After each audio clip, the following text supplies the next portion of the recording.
Fakultas Islam Malang, jurusan Pendidikan Agama Islam semester 4. Kali ini saya akan menjelaskan mengenai media pembelajaran yang akan saya gunakan pada mata pelajaran Sejarah Kebudayaan Islam dengan tema kesuksesan Nabi Muhammad SAW hijrah ke Madinah. Nah, kali ini saya menggunakan media pembelajaran berupa papan 3 dimensi. Nah, untuk itu marilah kita simak penjelasan berikut ini. Assalamualaikum warahmatullahi wabarakatuh. Halo anak-anakku semua, bagaimana kabar kalian hari ini? Mudah-mudahan kita semua senantiasa dilindungi oleh Allah Subhanahu wa taala. Amin ya rabbal alamin. Nah, kali ini Ibu akan menjelaskan mengenai sejarah kebudayaan Islam dengan tema kesuksesan Nabi Muhammad SAW hijrah ke Madinah. Pada pertemuan kali ini, Ibu akan menjelaskan mengenai kesuksesan Nabi Muhammad hijrah ke Madinah. Nah, di sini ada 5 poin. Yang pertama, kondisi masyarakat Madinah sebelum masuknya Islam. Jadi yang pertama ada kepercayaan masyarakat, kemudian kondisi sosial masyarakat, kondisi ekonomi masyarakat, dan yang terakhir ada kondisi politik masyarakat. Yang pertama langsung kita bahas kondisi politik masyarakat Madinah sebelum Islam. Nah, dalam kondisi politik, Madinah tidak menerapkan konsep kerajaan, melainkan berada di tangan suku atau kelompok tertentu. Suku pertama di Madinah adalah suku Amalikoh. Kemudian bangsa Yahudi datang dan menaklukkan suku Amalikoh.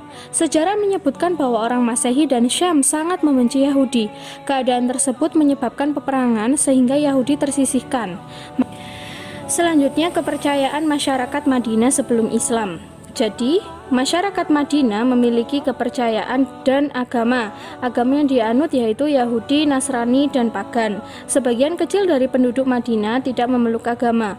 Mereka mengikuti keyakinan orang Quraisy dan Mekah. Mereka dikenal dengan paganisme.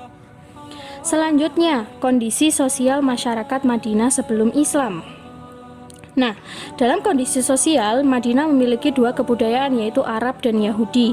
Keduanya sangat berbeda, namun pada awalnya berasal dari satu suku bangsa yaitu ras Semit.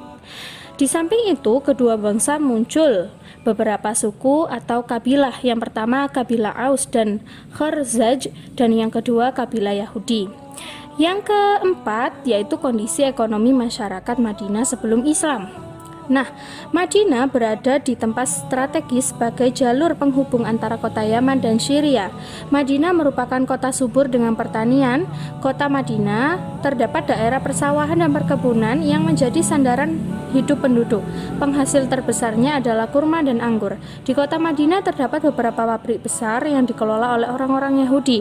Di Madinah dikenal dengan pasar yang besar, yaitu Bani Qainuqa. Di sana menjual minyak wangi dan lain-lain.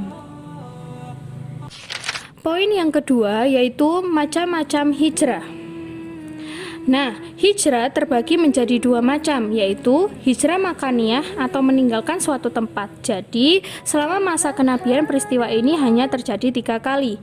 Yang kedua, hijrah maknawiyah, meninggalkan sesuatu yang dilarang oleh Allah. Jadi contohnya selama masa kenabian peristiwa ini hanya terjadi 4 macam hijrah. Hijrah Nabi Muhammad ke Madinah. Hijrah menurut bahasa berarti meninggalkan, menjauhkan diri dan berpindah tempat. Syarat hijrah ada 2, yaitu ada sesuatu yang ditinggalkan dan ada sesuatu yang dituju. Nah, dalam hijrah makannya itu ada 3 macam. Yang pertama, hijrah ke Habasyah. Jadi, hijrah yang pertama adalah hijrah ke Habasyah yang dilakukan oleh sebagian sahabat Nabi.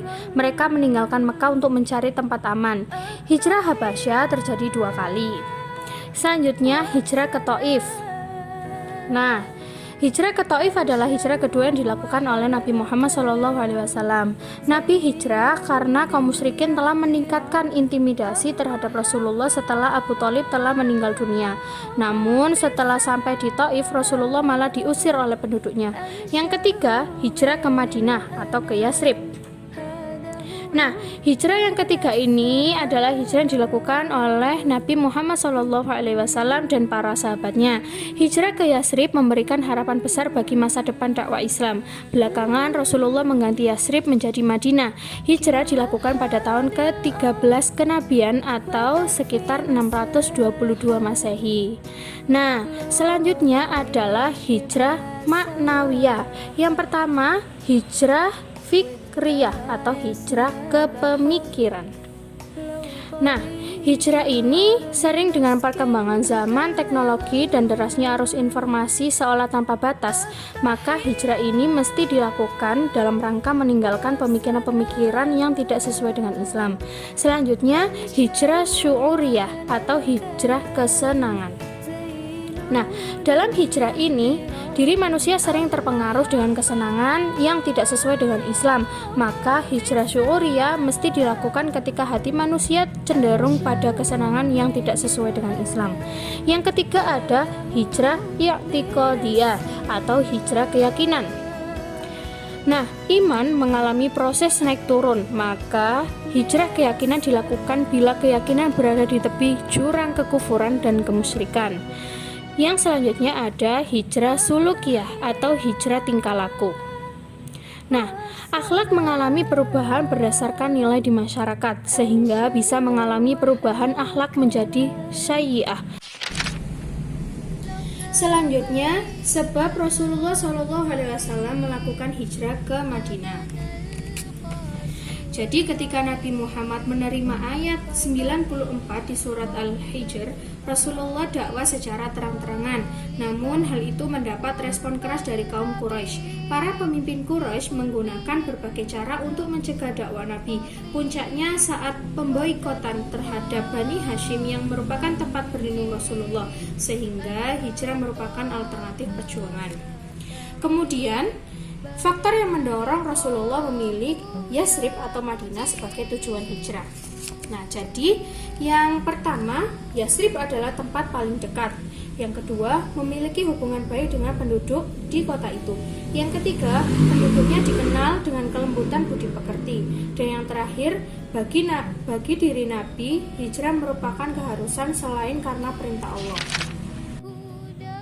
Poin yang keempat adalah reaksi kafir Quraisy terhadap hijrah Rasulullah ke Madinah. Jadi saat mengetahui antara Nabi dan orang Yasrib memiliki perjanjian, kafir Quraisy menyiksa umat Islam. Hal itu membuat Nabi segera memerintahkan untuk hijrah.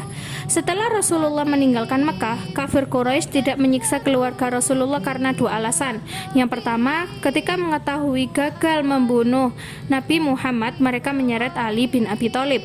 Yang kedua, tujuannya hanya untuk membunuh Rasulullah, jadi mereka tidak mau bentrok dengan kaum muslimin. Poin yang kelima adalah proses hijrah Rasulullah ke Madinah. Umat Islam di Mekah mayoritas telah hijrah ke Madinah, kecuali Abu Bakar dan Ali bin Abi Thalib. Rasulullah telah menyiapkan hijrah dengan matang. Jadi ada 5 proses yang harus dilalui ketika Rasulullah hijrah ke Madinah. Yang pertama, Ali mengganti Rasul di tempat tidurnya. Kafir Quraisy berencana membunuh Rasul agar tidak jadi hijrah ke Madinah. Namun Ali menggantikan posisi Rasul di tempat tidur. Yang kedua, Gua Sur. Rasulullah dan Abu Bakar pergi ke Madinah melalui arah selatan dalam rangka mengelabui kafir Quraisy. Mereka menetap di Gua Sur selama 3 hari, yaitu Jumat, Sabtu, dan Ahad. Selanjutnya, Suraqo, sayembara yang diadakan di Mekah oleh kafir Quraisy dengan hadiah 100 ekor unta bagi orang yang menyerahkan Rasulullah. Yang keempat, Masjid Quba, yaitu setelah menempuh perjalanan Nabi Muhammad dan Abu Bakar membangun masjid di Quba, letaknya di dekat Madinah. Yang kelima adalah Nabi tiba di Madinah. Jadi setelah tiba di Madinah, Rasulullah membangun masjid dan melepas unta. Rasulullah tinggal di rumah Abu Ayyub Al-Ansari sampai pembangunan masjid selesai.